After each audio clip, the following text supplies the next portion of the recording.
Yeah, today I'm going to talk about how to clean the condenser coil, the fins on the condenser coil with all the dust and debris that it get collected over the time. So I'm going to be using this from the web company's coil cleaner from the Home Depot. So first thing when we start doing something like this is very important is to turn off the power. Either you can turn off from the circuit breaker or just pull the fuse off, remove the fuse from the fuse panel, or you can do the both. All right, let's keep it safe. The first thing is so that there is no power and the unit don't start by itself when we are working through the cleaning process. All right, the next step would be, first things I'm going to do is remove the fan, because when we're cleaning the condenser, when you're spraying the cleaner, it's better to spray from inside out. That's the way it should be cleaned rather than cleaning from outside in, because we should always clean through inside out so that all the debris from the fins will really push towards the outside after the spray, and then you run the garden hose and as such. All right, so I'm going to remove these 516.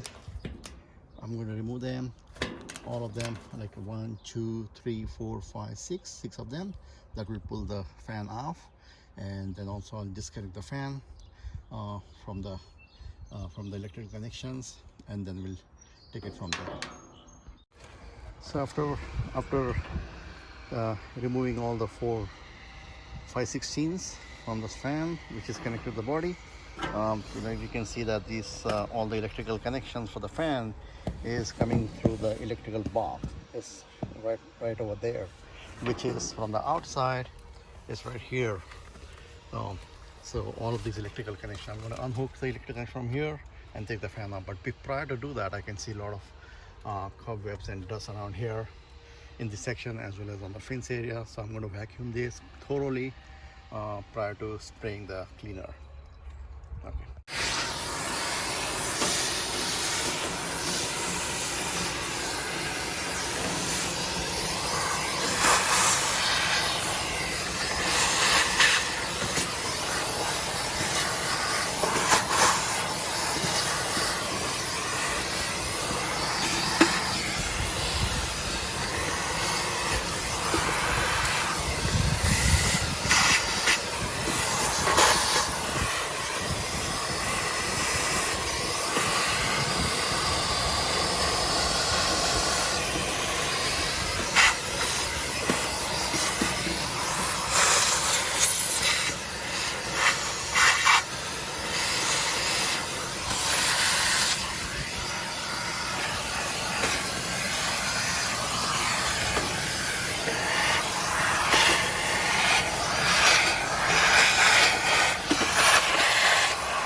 So even though you have disconnected the power from the circuit breaker as well as from the fuse, make sure you do not touch any of the terminals, the capacitor, especially the capacitor terminals, which are always remain charged.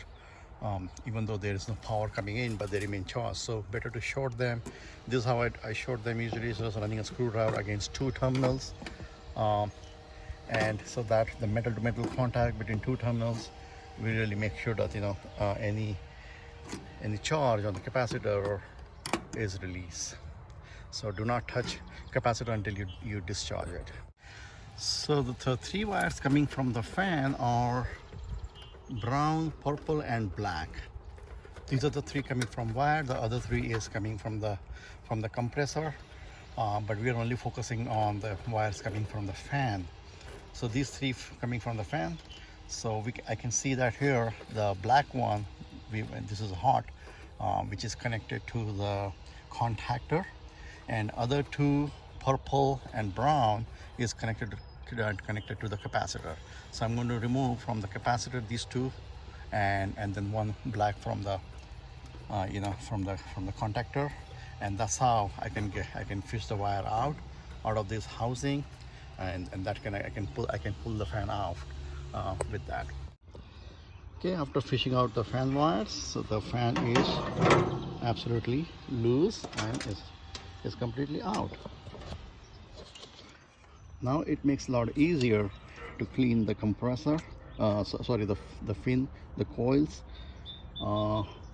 Before we do that, what I'm going to do is I'm going to cover the compressor, so that no water gets into the compressor when I'm doing all the cleanup and as such. And also underneath, though it's pretty fairly clean, in 15 years never vacuumed underneath, but still there are some dust out there, some debris. So I'm going to some dead leaves. I'm going to vacuum all the base area just to keep it clean, and then start cleaning so before starting the cleaning process, what I'm going to do is I'm going to put the cover back, so that I don't want any water or moisture to get into this electrical area. So I'm going to put its cover back in place and seal it from the water getting in there. I have the compressor covered with the trash bag. Now I'm going to start spraying the coil cleaner. I'm going to start spraying the coil cleaner slowly from inside out. And once you spray the cleaner, let it wait for 10 minutes. Let the cleaner work through all the grimes and dust and debris inside those fins, and then you just run the water hose.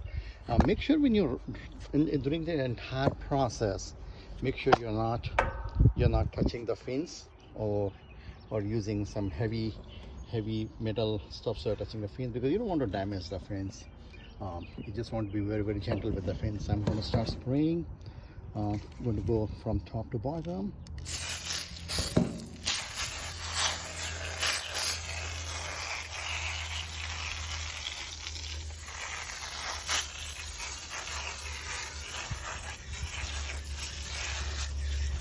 I'm going to run this through the whole thing. Don't want to record the entire process, but that's how it is. You just spray through the coil, wait for 10 minutes, then run the hose with the normal flow. Do not use a pressure washer or high beam or high speed pressure through these fins. You don't want to damage it. You run with just normal, like a shower head kind of stream on the water. All right, let's come back when the coil cleaner has been sprayed all over and we waited for 10 minutes. The coil cleaner has been sprayed all over. Yeah, you see the foam has pretty much turned into literally a liquid. Now the whole entire sprayer is working within the fins. So let's give some time, another few more minutes, until I walk through preparing the hoses to hose out all the debris from here, from the fins. Time to run the hose.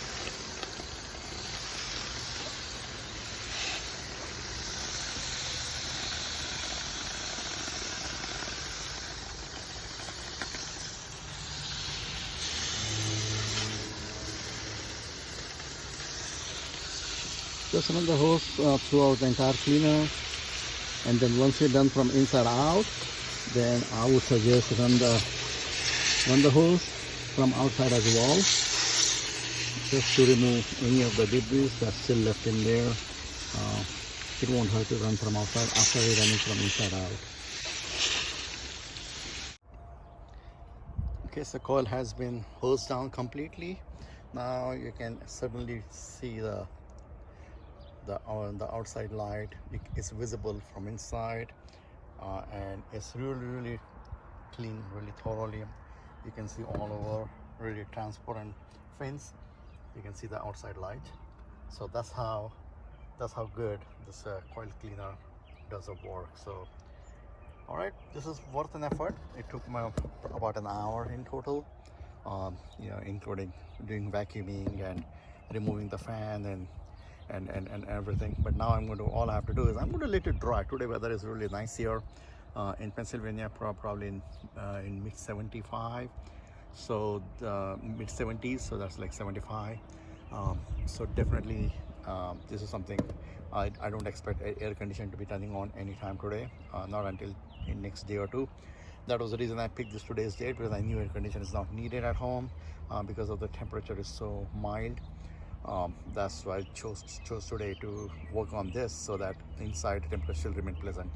Anyway, that's all about this. The only thing what remaining is, once I'm going to let it air dry for an hour or two, I may run through the Home Depot and see if I can get this 516 you know, this screws. They're all rusted, all of them are rusted. And let me just go ahead, and they're all 5/16 all over, everywhere, whether it's on the fan, or whether it's on a grill or on the compartment cover, the electrical compartment cover. They're all using this 5/16. This is pretty much kind of standard for HVAC, either 5/16 or 1/4. So I'm going to go out and look for this, the new one, so that I can use a new one rather than rusted. Because right now, what I'll do, I could take the rusted off, but I'm not sure how long this rusted will last. Probably it might break loose by itself over the period of time. Anyway, this is 2004, like 21-year-old unit, December 2004. So that means like almost 21.5-year-old unit. Sorry, not. My math is wrong here. It's 16.5-year-old unit.